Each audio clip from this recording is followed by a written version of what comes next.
noite, amiga. Hoje vamos ler e refletir Marcos, capítulo 6, versículos 30 a 34. Recordemos o contexto literário. Desde o capítulo 6, versículo 6b, o narrador deixa-nos a par que a atividade de Jesus era recorrer os vilarejos ensinando, didasco, e que os 12 Jesus havia enviado de 2 a 2. E com isso a fama de Jesus se espalhava. Agora sim, façamos a leitura do nosso texto. Versículo 30. Os apóstolos se reuniram com Jesus e lhe contaram todas as coisas que haviam feito e ensinado. Didasco. Quer dizer, o nosso texto narra um reencontro entre Jesus com todos os que ele havia enviado. E como se vê evidenciado, uma das atividades dos apóstolos era o de ensinar, tal como seu mestre. Versículo 31. Ao que ele lhes disse: Vinde vós à parte para um lugar deserto e descansai um pouco. E nos atualiza o narrador sobre o ritmo do trabalho deles. Porque eram muitos os que vinham e iam e não tinham tempo nem para comer. Nesse versículo, deixa evidente que Jesus é o protagonista dessa história.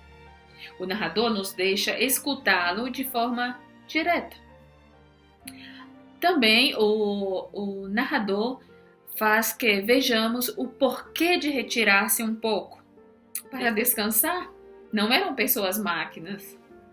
Versículos 32 a 33. Retiraram-se, pois, no barco para um lugar deserto, à parte. Muitos, porém, os viram partir e os reconheceram. E para lá correram a pé de todas as cidades e ali chegaram primeiro do que eles.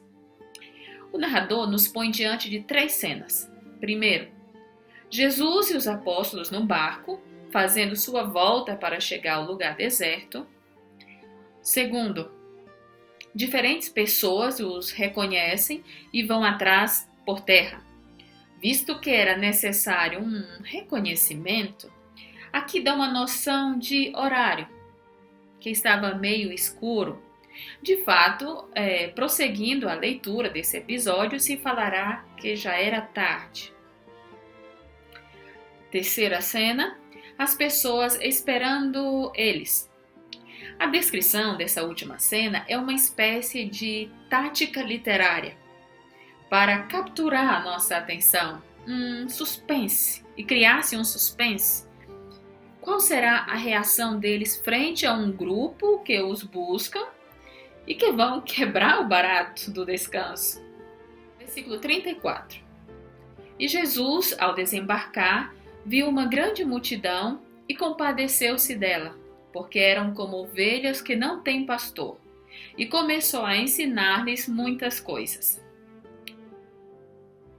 A descrição da cena é focalizada exclusivamente em Jesus, na sua reação, e o narrador nos faz entrar na intimidade de Jesus.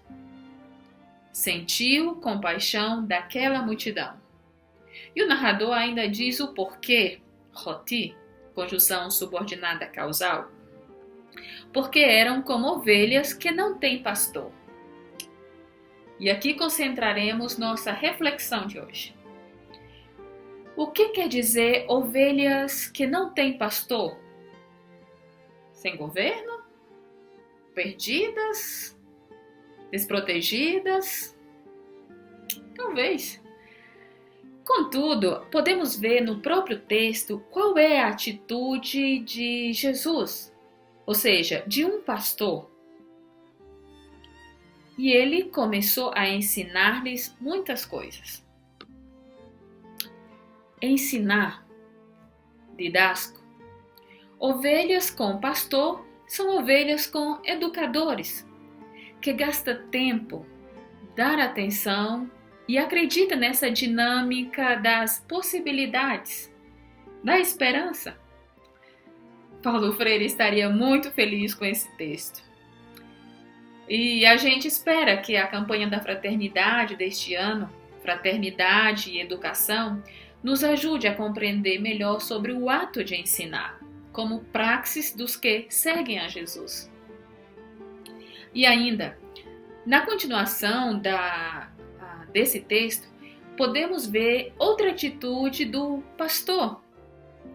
Jesus não abandona a multidão faminta. Ele lhes dá de comer. Quer dizer, o pastor tem um compromisso sociopolítico. Em conclusão, indicamos o Salmo 23 para ajudar na meditação. O Senhor é meu pastor, nada me faltará. Deitar-me faz em pastos verdejantes. Guia-me mansamente a águas tranquilas.